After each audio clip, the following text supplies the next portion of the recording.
J'ai l'insigne honneur de vous annoncer, au nom du président de la République et de son équipe ministérielle, que le gouvernement du nouveau départ a son programme d'action. Adopté avec pour ambition de relancer de manière durable le développement économique et social du Bénin, le programme d'action du gouvernement prend appui sur 3 piliers. Au nombre de ceux-ci, la transformation structurelle de l'économie. Pour cet économiste, une transformation structurelle de l'économie béninoise doit passer par une meilleure lutte contre l'informel qui demeure pernicieux pour le Bénin. Quand on prend par exemple l'informel dominant au Bénin, une transformation structurelle de l'économie béninoise doit quand même aboutir à une réduction considérable de l'informel qui gangrène l'économie de tout point de vue. Le programme d'action du gouvernement s'articule autour d'une volonté puissante de relancer de manière durable le développement économique et social du Bénin, développement qui, selon Gandaro, fera bientôt face à une épreuve. Je pense que ce qui va faire défaut à ce gouvernement, à un moment donné, c'est de choisir entre la popularité, entre l'acceptation par la population de ce que le gouvernement fait et la nécessité pour le pays de faire des changements. L'économiste en veut pour preuve la vente de l'essence frelatée communément appelée Kpayor à côté d'une station-service, chose qui est admise par l'État. Si on veut changer l'économie béninoise, ça va faire mal aux populations, mais le gouvernement doit avoir de l'audace et surtout de bonnes stratégies, a-t-il souligné. Un Kenyan de 24 ans, originaire du nord-est du pays, a été abattu jeudi après-midi à l'extérieur de l'ambassade des États-Unis à Nairobi après avoir blessé au couteau un policier en faction devant les locaux. Les faits se sont déroulés vers 16h30, soit 13h30 GMT. Le policier blessé appartient à l'unité paramilitaire de la police kenyane en charge de sécuriser les abords de l'ambassade. Hospitalisé pour des blessures légères, l'homme est en bonne condition, a précisé Vitalis Otieno, le chef de la police du quartier de Gigiri qui abrite l'ambassade des États-Unis dans le nord de Nairobi.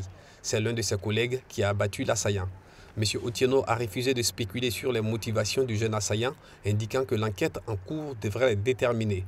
On ignorait en l'état si l'attaque révélait d'un acte de démence ou si elle avait été motivée par des raisons politiques ou religieuses. Outre l'ambassade des États-Unis, le quartier de Gigiri abrite également le grand complexe des Nations Unies au Kenya. Les mesures de sécurité sont importantes à Nairobi. Ces mesures ont été mises en place à la suite de l'attaque par les islamistes somaliens Shebab du centre commercial Westgate en 2013 qui avait fait 67 morts, puis de celle contre l'université de Garissa en avril 2015 qui avait provoqué 148 morts.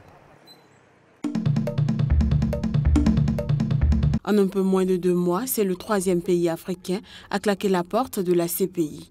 Après le Burundi et l'Afrique du Sud, la Gambie a annoncé cette décision de quitter la CPI par la voix de son ministre de l'Information, Sheriff Bojang, dans la nuit de mardi à mercredi, accusant la CPI de persécution envers les dirigeants africains.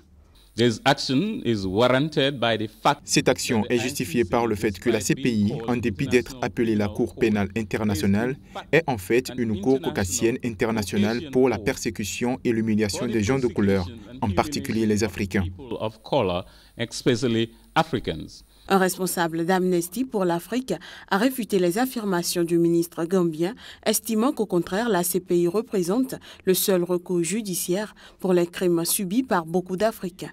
Je pense que c'est important de voir cette déclaration dans un contexte où la Gambie, où il y a pas mal de violations des droits de l'homme en Gambie. Et aussi, il faut noter que la Gambie n'a pas coopéré avec les institutions des droits humains africaines, y compris la Cour de la CEDEAO, qui a donné 3 jugements contre la Gambie liés à la torture, au meurtre et la disparition des journalistes.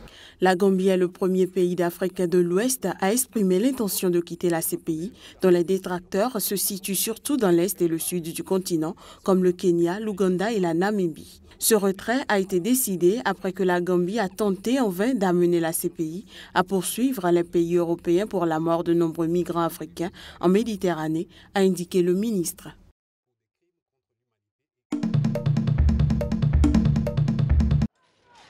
Ici, les courses hippiques font office de religion.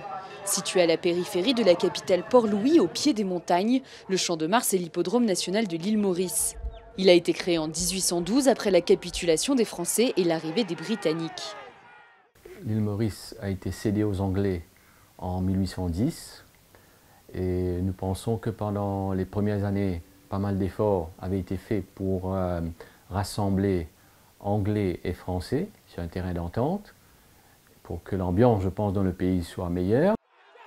L'engouement des Mauriciens est immédiat et 2 siècles plus tard, la passion toujours intacte. Chaque samedi, plusieurs milliers de passionnés consacrent leur après-midi à parier. C'est un patinage. Gagner, c'est bon. Perdre ici, c'est bon. Ça, c'est en direct, en live. J'aime bien regarder le cheval courir.